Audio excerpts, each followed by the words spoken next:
নমস্কার। আপনারা দেখছেন জনজাগরণ। সিপিআইএমের চুলকানি আবার শুরু হয়ে গেছে। তিলজলায় এত বড় অগ্নিকাণ্ড হয়েছে, কত বড় মর্মান্তিক ঘটনা, একটা অঘটন ঘটে গেছে। মুখ্যমন্ত্রী স্পষ্টভাবে নির্দেশ দিয়েছেন শহরের বুকে তিলজলা, তপসিয়া, ইকবালপুর আরও পার্শ্বস্থ এরিয়ায় যে সমস্ত অবৈধ নির্মাণ আছে সমস্ত কিছু তিনি ভাঙবেন, আইন মেনেই ভাঙবেন। ইতিমধ্যেই বুলডোজার অ্যাকশন শুরু হয়ে গেছে, আমরা দেখেছি। কিন্তু সিপিআইএমের সহ্য হচ্ছে না, সিপিআইএমের চুলকানি শুরু হয়ে গেছে। সিপিআইএমের বরিষ্ঠ নেতা, বিশিষ্ট আইনজীবী বিকাশ রঞ্জন ভট্টাচার্য কোর্টে চলে গেছেন। কোর্টে গিয়ে এই অবৈধ নির্মাণ ভাঙার বিরুদ্ধে স্টে অর্ডার নিয়ে এসছেন। শতরূপ ঘোষ সেই স্টে অর্ডার হাতে নিয়ে তিলজলা, তপসিয়ার রাস্তা দিয়ে জনগণের মধ্যে দিয়ে যাচ্ছেন আর বলছেন, আপনাদের কোনো চিন্তা নেই, আমরা আছি আপনাদের সাথে। শতরূপ ঘোষ সদর্পে চিৎকার করে বলছেন, এমনভাবে বলছেন যেন মনে হচ্ছে তিনি বিশাল কোনো মহৎ কাজ করেছেন। অথচ কলকাতার বুকে এই যে অবৈধ নির্মাণ, এই অবৈধ নির্মাণগুলির অধিকাংশই হয়েছিল সিপিআইএমের 34 বছরের শাসনকালে। সে কথা কিন্তু ভুলেও কখনো তারা বলবেন না, স্বীকার করবেন না। আত্মসমালোচনা করা তাদের স্বভাবে নেই।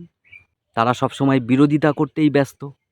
যে সমস্ত সাংবাদিক তাদের ভিডিও করছেন, তাদের ভিডিও ফুটেজ তুলছেন, তাদের ইন্টারভিউ নিচ্ছেন, তাদের কাছে আমার একটা অনুরোধ, যখন তাদের ইন্টারভিউ নেবেন তাদেরকে এই প্রশ্নটা অবশ্যই করবেন যে এই সমস্ত অবৈধ নির্মাণ কাদের আমলে তৈরি হয়েছিল। সিপিআইএম 34 বছর ধরে আইনের শাসন মানেনি। যেখানে সেখানে যত্রতত্র নিজেদের স্বেচ্ছাচারিতা, অবৈধ নির্মাণ, দেশের সংবিধানকে, দেশের আইনকে বুড়ো আঙুল দেখিয়ে নিজেদের ইচ্ছামতো সমস্ত কিছু করে গেছেন। তার ফল আজকে মানুষকে ভুগতে হচ্ছে। আজকে তারা এমন ভাব করছেন তারা ধোয়া তুলসী পাতা, কিছুই জানেন না।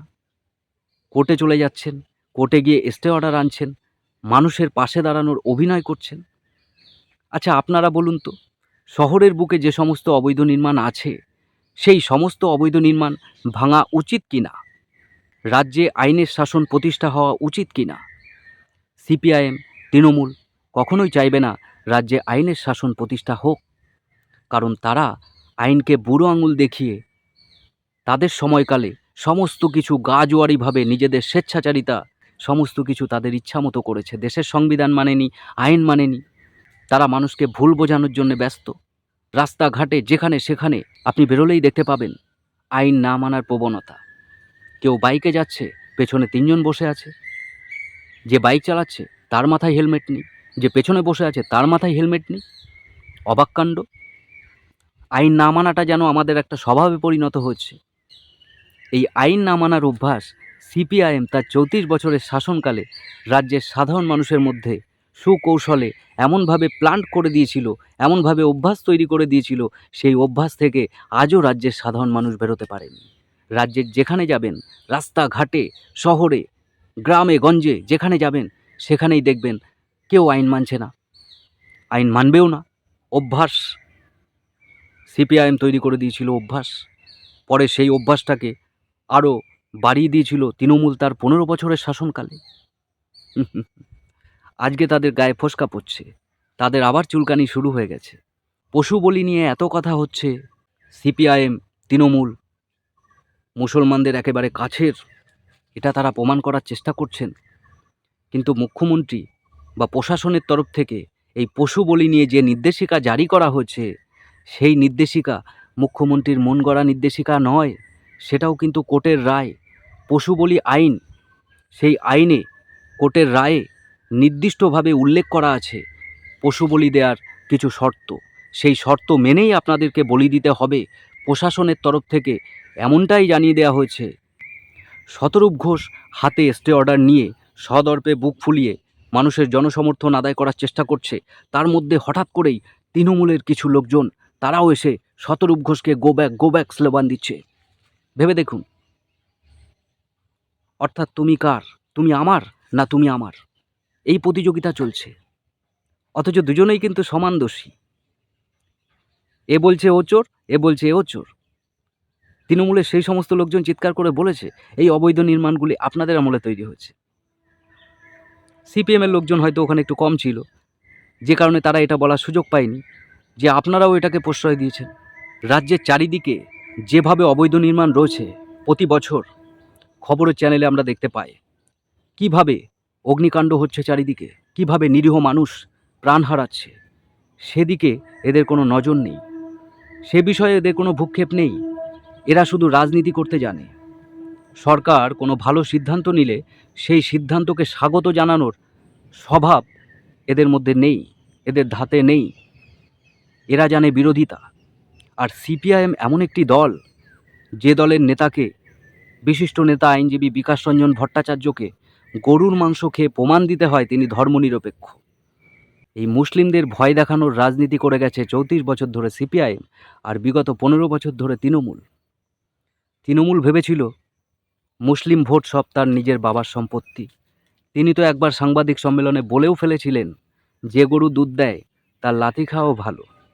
মুসলিমরা এতদিন তৃণমূলকে ভোট দিচ্ছিল, যার জন্যে তিনি মুসলিমদেরকে এত প্রশ্রয় দিচ্ছিলেন, এমন অভিনয় করছিলেন, এমন ভাব দেখাচ্ছিলেন তিনি মুসলিম দরদি। তিনি নিজেও মুসলিম, নামাজ পড়তে চলে যাচ্ছেন, ইফতারে চলে যাচ্ছেন।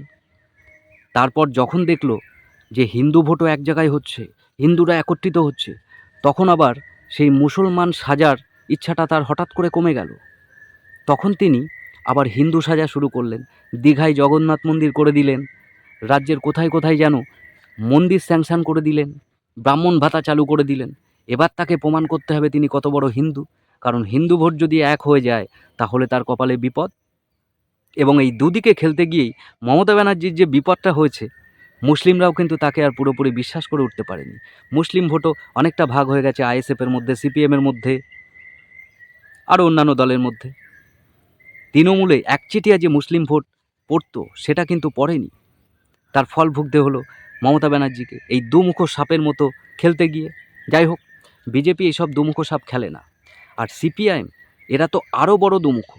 সমাজতন্ত্রের নাম নিয়ে অভিনয় করে এত ভালো সাজার চেষ্টা করে, এদের মুখে কোনো দিন আত্মসমালোচনার কোনো সুর আপনারা শুনতে পারবেন না। 34 বছর ধরে কি করেছে সেসব আলোচনা এদের মুখে আসবেই না। তারা ধোয়া তুলসী পাতা।